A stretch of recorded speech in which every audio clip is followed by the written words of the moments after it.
গত 5ই আগস্ট বাংলাদেশ থেকে হাসিনা যখন এই ভারতবর্ষে এসেছেন তখন একাধিক প্রশ্নের সূত্রপাত হয়েছিল। অনেকে প্রশ্ন করেছিলেন, সত্যি কি ভারত এবং বাংলাদেশের মধ্যে যে কূটনৈতিক সম্পর্ক তা ভবিষ্যতেও বজায় থাকবে, বা হাসিনাকে ভারত যে নিজের দেশে জায়গা দিল এবং আশ্রয় দিল সেটি ঠিক কোন আইনের বশবর্তী হয়ে। পরবর্তীকালে হাসিনা আমেরিকার মতো দেশে চলে যাওয়ারও চেষ্টা করেছিলেন, কিন্তু এক্ষেত্রে পাশ্চাত্যের কোনো দেশ এখনো অবধি তাকে ভিসা দিতে চায়নি। এমনকি তার ছেলে এবং মেয়ে যেহেতু বিদেশে থাকেন, হাসিনা চেষ্টা করেছেন সেই দেশে অন্তত গিয়ে নিরাপদ একটা আশ্রয় খোঁজার। কিন্তু এখন অবধি যে খবর আমরা জানি তাতে বলা যায় ইউরোপের কোনো দেশই হাসিনাকে জায়গা দেওয়ার জন্য এখনো প্রস্তুত নয়।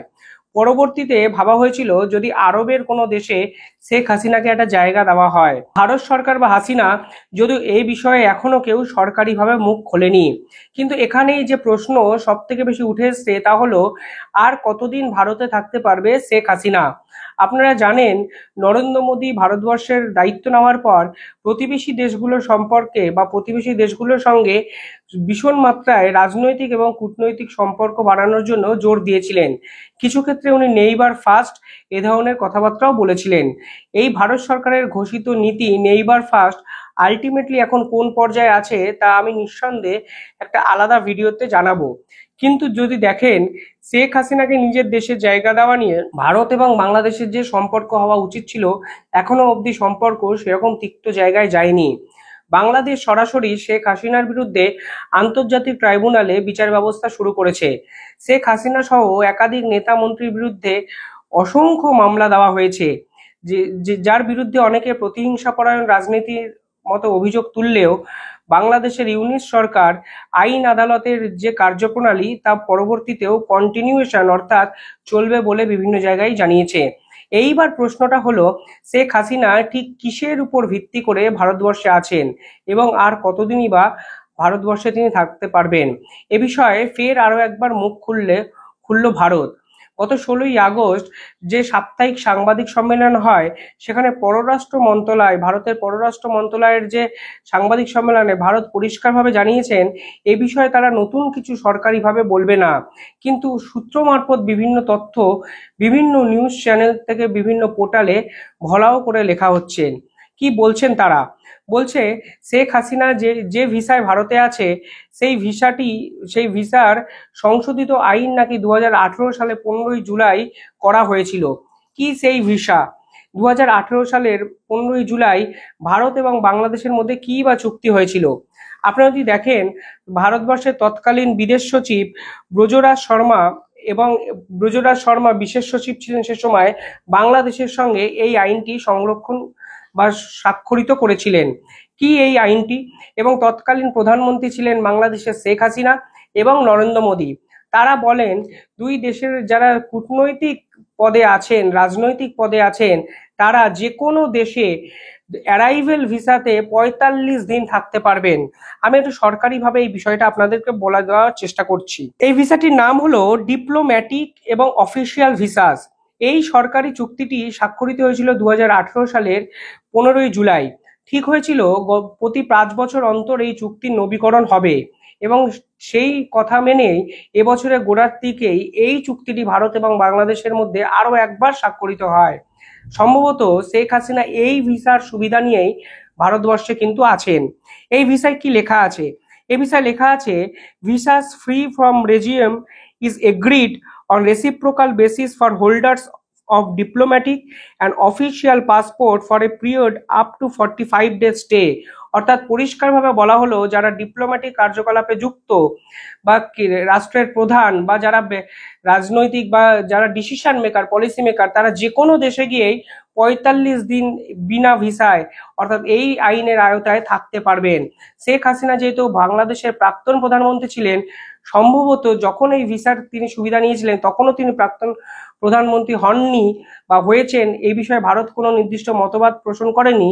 তাই এই ভিসার আন্ডারে শেখ হাসিনা কিন্তু ভারতবর্ষে আছেন, এরকমই সূত্র মারফত বিভিন্ন ক্ষেত্রে জানা গেছে। এই ভিসায় আর কি বলা আছে?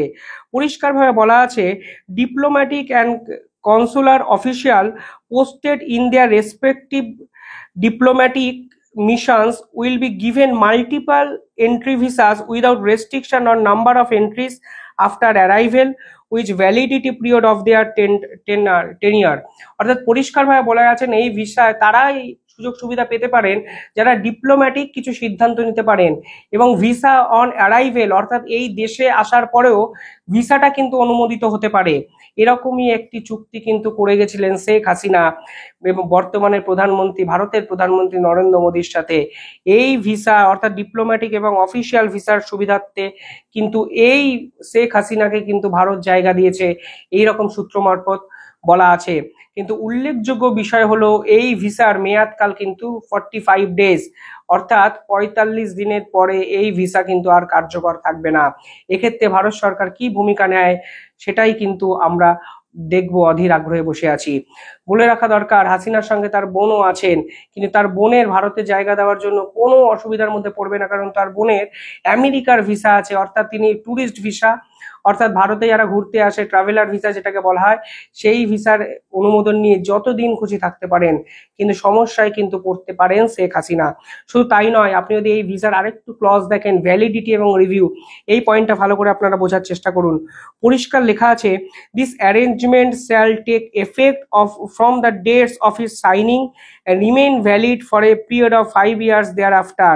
অর্থাৎ যখন এই চুক্তিটা হয়েছিল 5 বছরের বৈধতা ছিল, এবছর গোড়ার দিকে এই চুক্তিকে আরো 5 বছরের জন্য এক্সটেন্ড করা হয়েছিল। This arrangement may be amended, modified and extended by the mutual consent of the two government। অর্থাৎ এই ভিসাটি বা এই পুরো বিষয়টা দুই দেশের সরকার যদি চায় যে কোনো সময় বাতিল করতে পারে, কিন্তু আপাত দৃষ্টিতে মনে হয়েছে এই ভিসার অধীনে যে 1A ক্লজ আছে, 1A ক্লজের যে ডিপ্লোম্যাটিক ও অফিসিয়াল পাসপোর্টধারীদের জন্য ভিসা অন রেজিম 45 দিনের সময় কার্য বা ধার্য করা হয়েছে দিন সংখ্যা, সেই ভিসার অধীনে পড়ছেন বাংলাদেশের প্রাক্তন প্রধানমন্ত্রী শেখ হাসিনা।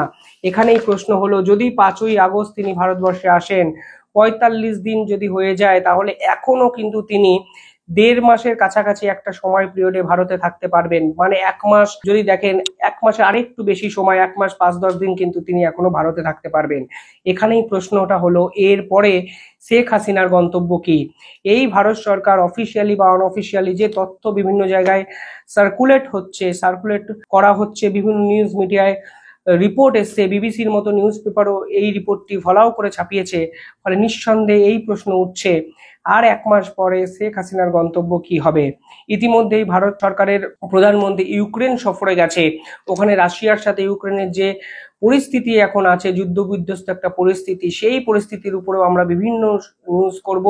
প্রধানমন্ত্রী নরেন্দ্র মোদীর ইউক্রেন সফর, এইটা কতটা গুরুত্বপূর্ণ হতে যাচ্ছে বিশ্বের রাজনৈতিক ইতিহাসে, নিঃসন্দেহে একটা জানার বস্তু হয়ে থাকবে। জানতে চ্যানেলটা একটু সাবস্ক্রাইব করে দেবেন, ভিডিওটা লাইক করে দেবেন, এবং আপনাদের যা প্রশ্ন আপনারা নিঃসন্দেহে করতে পারবেন। কিন্তু প্রশ্ন থাকলো, আর 1 মাস পরে কোথায় যাবেন শেখ হাসিনা?